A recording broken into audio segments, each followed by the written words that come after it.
नमस्कार स्टूडेंट्स। आज हम लोग जिस दो क्वेश्चन पर डिस्कस करेंगे वो सर्किल से रिलेटेड क्वेश्चन है। सर्किल चैप्टर का है, class 10 CBSE class 10 board examination और आईसीएसई क्लास 10 बोर्ड एग्जामिनेशन के लिए ये दोनों क्वेश्चन काफी इंपॉर्टेंट है। मैं दोनों बोर्ड्स के स्टूडेंट्स को सजेस्ट करूंगा कि ऐसे क्वेश्चन को आप सॉल्व करें। क्वेश्चन नंबर 1 ये बोर्ड पर लिखा हुआ है PTUS एक रेक्टेंगल है जिसमें से कि इस रेक्टेंगल को इस तरह से दो पार्ट में डिवाइड किया गया है कि ये दो स्क्वायर्स में डिवाइड हो गया, यानी PQRS और QTUR दो स्क्वायर्स है। ये गिवन है। इसी में एक सर्किल है जो कि रेक्टेंगल के डायगोनल को y पर टच करता है और एक स्क्वायर के दो साइड्स को, एडजेसेंट साइड्स को v और w पर टच करता है। ये जो सर्किल है इसका सेंटर n गिवन है और ये जो स्क्वायर है ये दो इक्वल स्क्वायर, दोनों स्क्वायर का साइड इक्वल है, तो इसका साइड भी 10 सेंटीमीटर दिया हुआ है। इस प्रकार से इस रेक्टेंगल का लेंथ 20 सेंटीमीटर हो गया और कह सकते हैं हम कि इस रेक्टेंगल का ब्रेथ, ये ब्रेथ जो है 10 सेंटीमीटर होगा। पूछो कैसे होगा? तो चूंकि ये दो इक्वल पार्ट में, दो इक्वल स्क्वायर में इसको डिवाइड किया गया, तो जब ये 10 है तो स्क्वायर ये है तो इसका adjacent sides all sides equal होगा। तो ये 10 है तो ये 10 हो गया। ये स्क्वायर का साइड भी है और रेक्टेंगल का ब्रेथ भी है। तो 10 सेंटीमीटर अगर स्क्वायर का साइड है तो रेक्टेंगल का ब्रेथ भी 10 सेंटीमीटर हो गया। इसमें फाइंड करना है रेडियस ऑफ द सर्किल। ये जो सर्किल आप देख रहे हैं इसका रेडियस क्या होगा, ये फाइंड करना है। इस क्वेश्चन को सॉल्व करने के पहले हम लोग वो फॉर्मूला या थ्योरम को एक बार रिवाइज कर लेते हैं जिस पर ये बेस्ड है। इस क्वेश्चन को सॉल्व करने में हमको जिस दो थ्योरम की आवश्यकता होती है वो एक तो है पाइथागोरस थ्योरम, आप बच्चे से पढ़ते आ रहे हैं।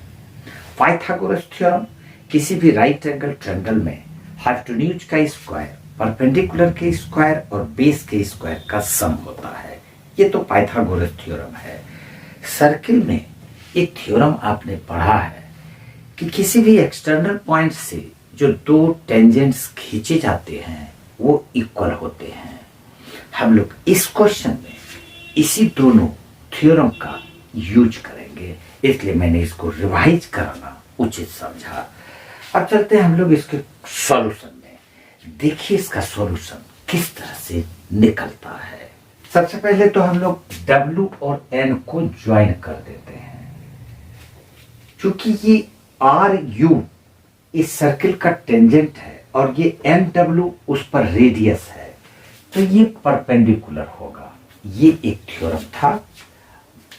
रेडियस टेंजेंट पर परपेंडिकुलर होता है और फिर यहां पर जो ये UT टेंजेंट है इसको भी सेंटर से ज्वाइन कर देंगे, तो इस प्रकार से ये भी राइट एंगल हो जाएगा। अब देखिए WNVU, इसमें angle W right angle, angle V right angle, angle U right angle है क्योंकि ये एक रेक्टेंगल है, तो इसका फोर्थ एंगल ये भी राइट एंगल होगा। क्लियर है?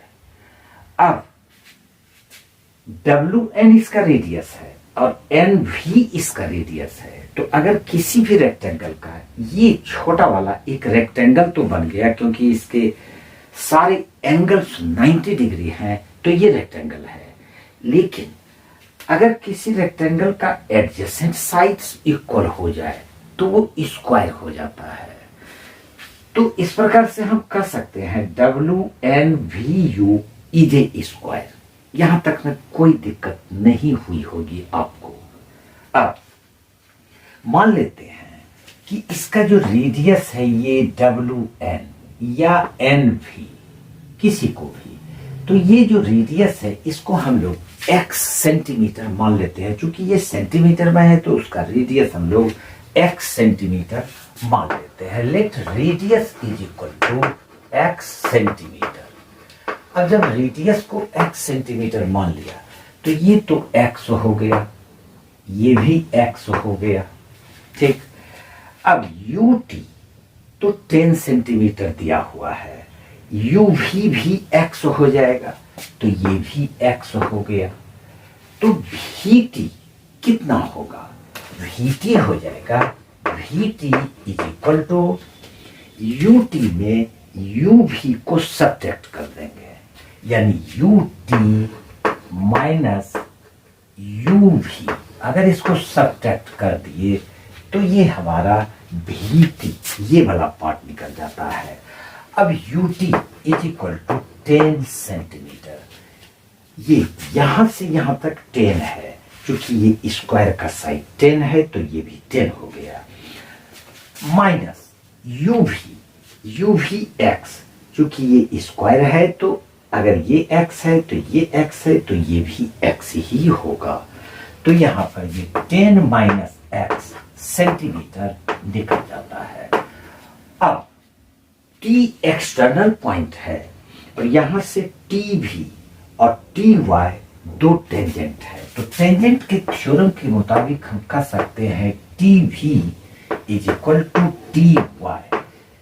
दो टेंजेंट्स किसी एक्सटर्नल पॉइंट से किसी सर्किल पर खींचा जाए तो वो दोनों इक्वल होंगे, तो यहां पर ये थ्योरम हम लोग यूज करेंगे। इसका मतलब vt जब दिया हुआ है 10 minus x, vt 10 minus x, therefore ty भी 10 माइनस x सेंटीमीटर होगा। यहां तक में कोई प्रॉब्लम नहीं है। अब देखिए ये एक रेक्टेंगल है, तो इस रेक्टेंगल में इसका pt 20 सेंटीमीटर और sp 10 सेंटीमीटर, तो इससे हम लोग इसके डायगोनल st को फाइंड कर सकते हैं। st इज इक्वल टू इस ट्रायंगल में in triangle spt, in triangle spt hypotenuse ये हो जाएगा, तो hypotenuse is equal to sp square और प्लस हो जाएगा pt स्क्वायर और इसका स्क्वायर रूट ले लेंगे, तो ये आ जाएगा sp इक्वल टू 10 का स्क्वायर प्लस pt 20 का स्क्वायर, इसका स्क्वायर रूट लेंगे तो 100 प्लस 400 500 का ये स्क्वायर रूट, तो ये आ जाएगा 10√5 सेंटीमीटर। इस प्रकार से st हमको फाइंड हो गया। उसमें yt हमको पता है, yt या ty equal to 10 minus x, तो ये sy कितना हो जाएगा?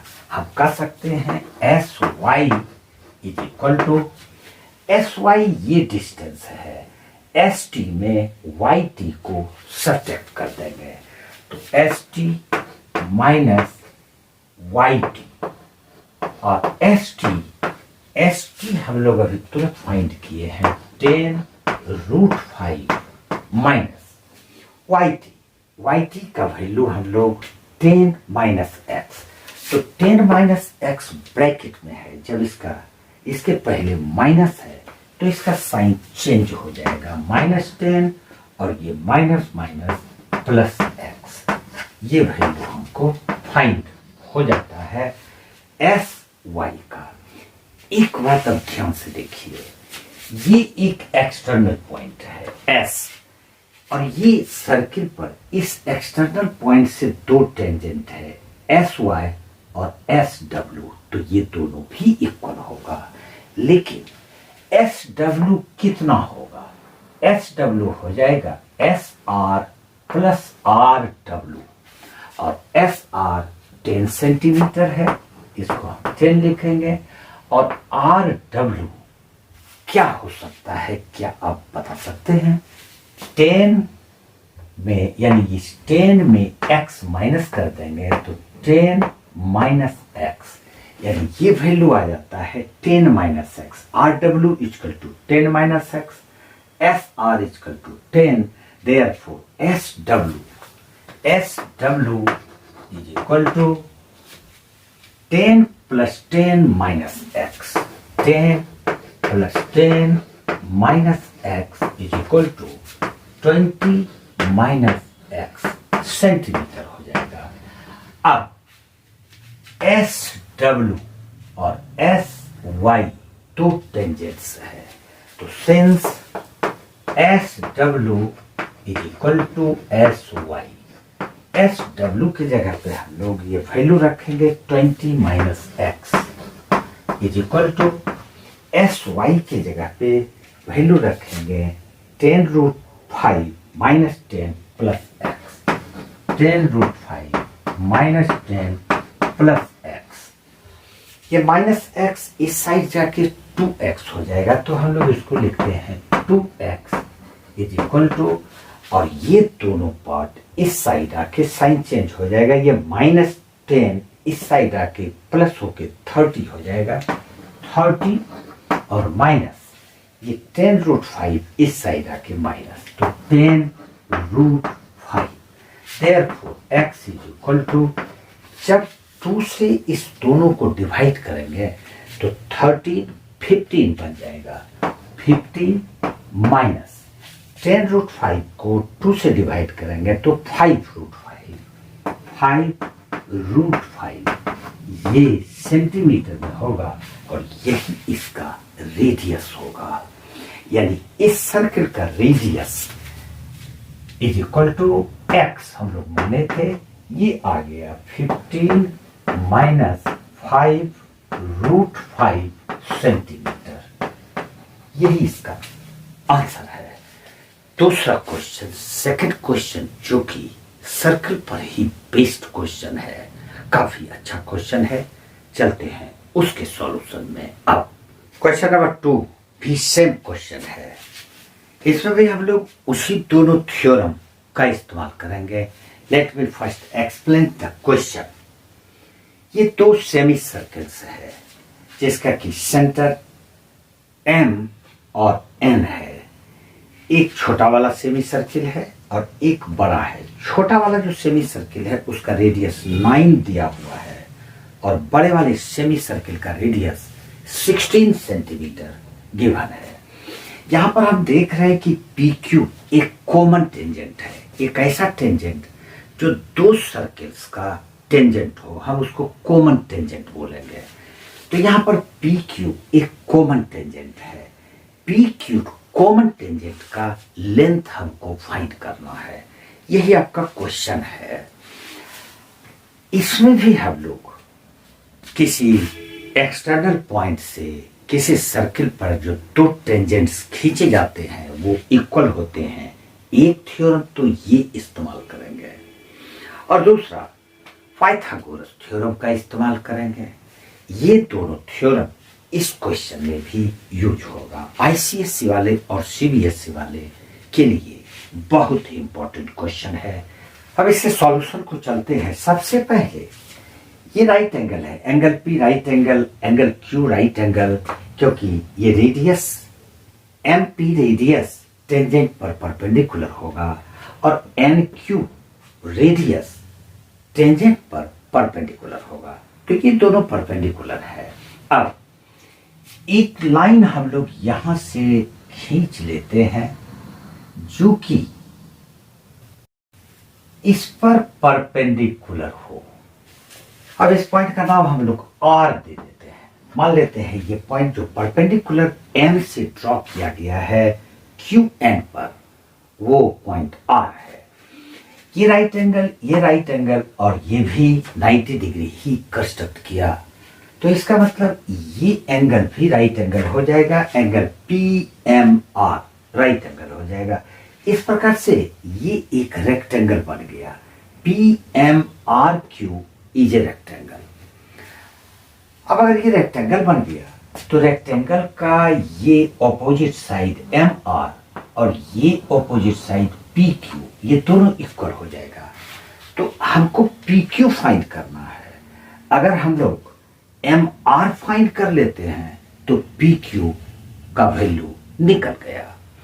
अब MR कैसे फाइंड करेंगे इस पर सोचते हैं। तो देखिए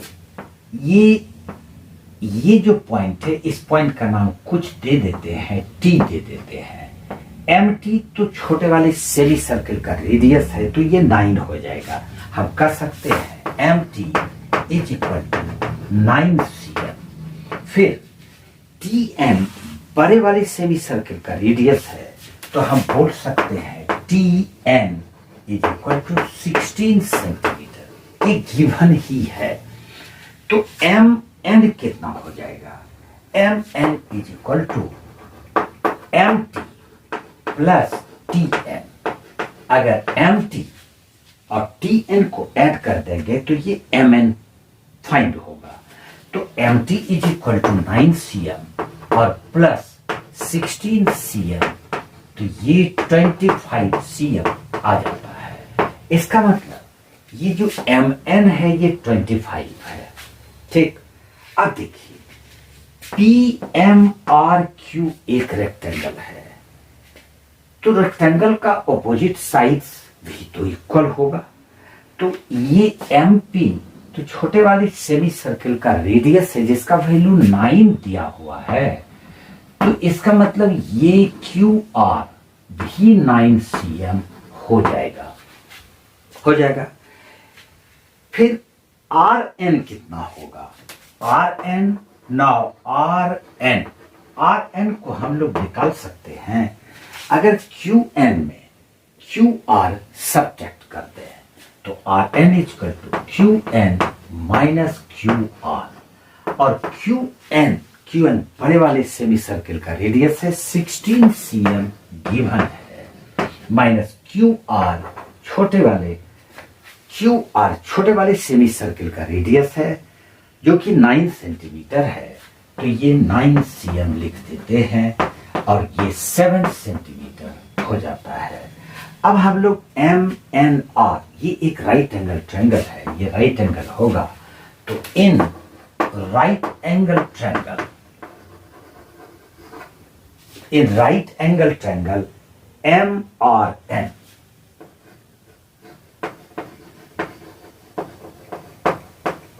यहां पर पाइथागोरस थ्योरम से ये MN का वैल्यू हमको पता है। MN इक्वल टू 25 cm और ये RN is equal to 7 cm, तो हम लोग MR फाइंड कर सकते हैं। Pythagoras theorem MR is equal to, ये हैप्टूज हो जाएगा 25 का स्क्वायर और माइनस ये बेस है 7 का स्क्वायर रूट, ये आ जाएगा 625 माइनस 49। इसको सब्ट्रैक्ट करेंगे 59 6 और 111 7 और ये 576, ये 24 cm होगा। 576 का स्क्वायर रूट 24, ये 24 क्या आया? ये 24 आता है MR, और जब MR 24 है तो PQ भी 24 ही होगा, क्योंकि opposite sides of a rectangle है। इस प्रकार PQ का वैल्यू 24 सेंटीमीटर है और यही आंसर होगा। उम्मीद है कि दोनों क्वेश्चन मजा दिया होगा। आज इतना सा ही। जय हिंद, जय भारत।